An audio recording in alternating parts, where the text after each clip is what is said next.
All right, good morning, YouTube. It's Wolf Pilot checking in here with Dan Gryder of Probable Cause. Follow-up video here to the forced landing that happened yesterday. First thing that all my viewers want to know, Dan, is that you're okay and no bumps, no bruises, any of that sort of thing. I'm not okay. When I was a baby, I was dropped on my head, caused brain damage, and it's been affecting me for my entire life. But you're talking about yesterday? Yeah, yesterday's probably more relevant. Oh, yeah. Irreverent? Could be irreverent, yes. But are you talking irrelevant or irreverent? What's the difference? I don't know. I don't know what either of them mean. Well, we'll just click for relevance. So you try these donuts yet? They were great yesterday. Fabulous. These things are awesome, and they're fat free. Did you know that? Yes. If you close your eyes and think hard enough, anything is possible. No, they said they did not charge us for the fat. It's all free. Well, I think I had my free fat donut. It's all included. Well, that sounds like a cheap resort down in Cancun, but I digress. Let's go to a cheap resort in Cancun. You want to go? I need a vacation. Well, after this, I'm sure you do. So anyway, so you're doing great. No aches, no pains. I think you had one scratch on your finger, if I'm not mistaken. I saw a little bit of blood yesterday. Yeah, that was probably the only injury I got. That's for picking his nose. My left knuckle on my index finger took a scratch, but that was about it.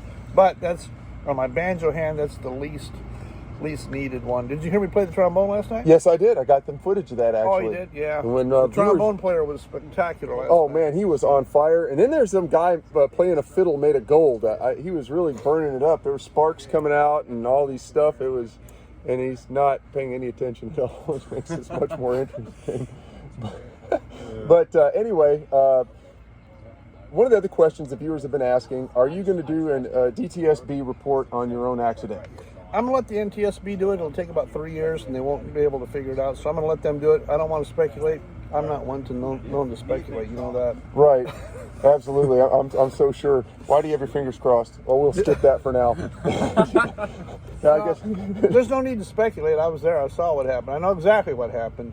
We were illegal carrying drugs. We were flying inverted, overweight, and we were on our way to an illegal drug activity to pick up more drugs. That's exactly what happened.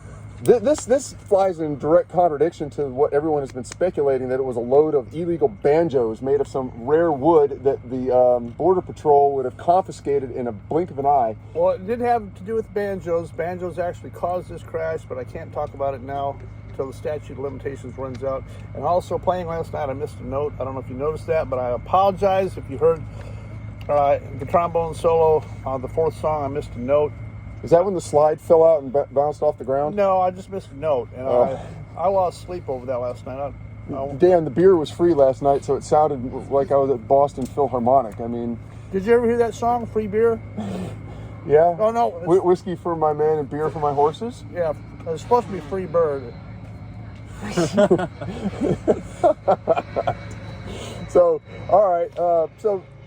back kind of on track here, make this a really good interview compared to the one that I did with Jacob Hancock. So you were lined up, you were on approach, flaps 40 over the temporary stole strip that was configured over by, over by the windsock. And how about if I just tell you what happened? Okay, why don't you just do that? Yes. That'd be a lot easier. I can trim all the rest of this nonsense out. No, you don't need to trim anything. Okay, of course not. This will be video 5 of 29. They want it raw. Say it like it is. We taxied out. Perfect airplane. Very nice airplane. Very nice guy. It's his airplane. He wanted me to fly it. I made a takeoff. Standard traffic pattern. Took off on 2.5. Engine's perfect. Airplane's perfect. Electrical system's perfect. He said he had a brand new Concorde battery in there. Everything's good. I flew the approach because I was flying. I wanted to see downwind base and final. I wanted to line up on the STOL runway because I built a STOL runway, and I wanted to see what I had not seen what the thing looked like from the air. So I kept on adding flaps. 10 degrees, everything looks good. 20 degrees, everything looks good. 30 degrees. I took it down to 100 feet.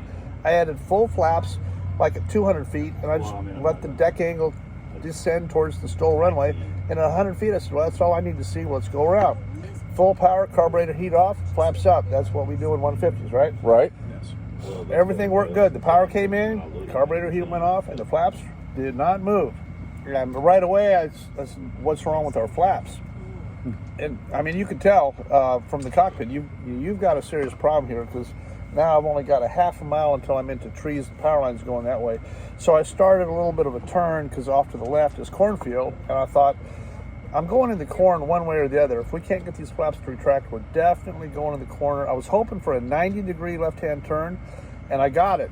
I dumped the nose, so I want you to know that I did not stall. I did not spin the airplane. I flew the airplane in the corner like you're supposed to. And once I got the 90 made, I still had energy left to go another 90.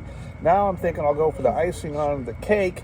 I'm going to put the mains in between the rows and take this thing full stall, power off into the top of the corn, because the 150 will not main out at altitude. In this configuration, it won't do it. Too hot.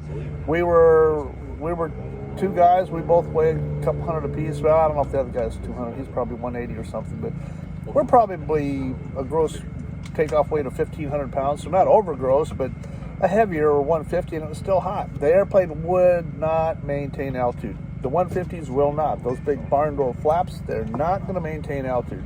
So once I got the 90 made, I aimed for putting the mains in between the rows of corn, parallel to the corn, pull the power off, full stall. I think we touched the top of the corn. My guess is probably about 40 miles an hour. I mean, it's as slow as I could get it to go. Well, flaps 40, that sounds about right. And I saw the airplane just a few moments ago and took some footage of that. And I mean, was the engine running at the time of impact? Because I mean, the prop looks spotless. I mean, not a nick, not a scratch, not a bend, nothing. I mean, No, he's running. Okay. Yeah. Might be one of the deals I was speculating to my viewers. Because some of them have raised the issue. Oh, they'll definitely have to tear that engine apart and do an inspection. Well, it doesn't look like the prop struck anything.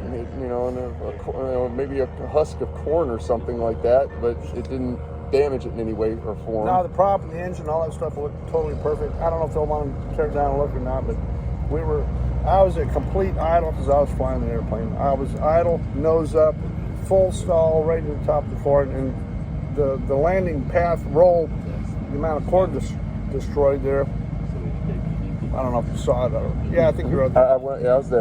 Probably about 70 feet from first tassel to where it ended up, so we did not end up with a very long path at all. It felt like the whole airplane just kind of went, whoa. It just once the mains were down in the corn, the whole airplane just kind of settled and it was over.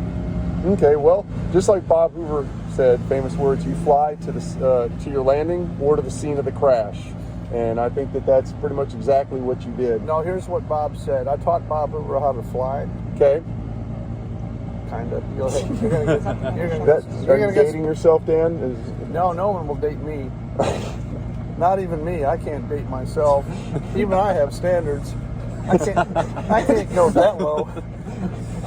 Bob Hoover said, fly the airplane all the way as far as you can into the crash site. And my corollary is hit the cheapest thing that you can find in the flattest area and hit it at the slowest speed that you possibly can. Okay. Well, I think you aimed for almost the cheapest thing due to corn subsidies for ethanol. That was, probably at least 4 bushel of corn in there that's just never going to make it to market.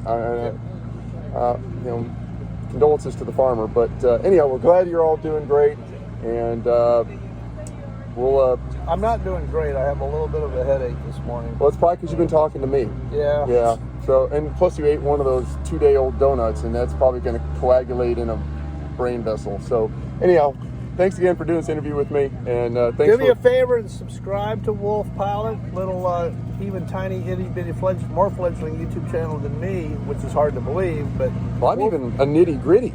You're nitty gritty, yeah. Subscribe to Wolf Pilot. Look for his updates. He's a marginal individual in every way. That's why I like him. Takes a bird of a feather. We'll see you later.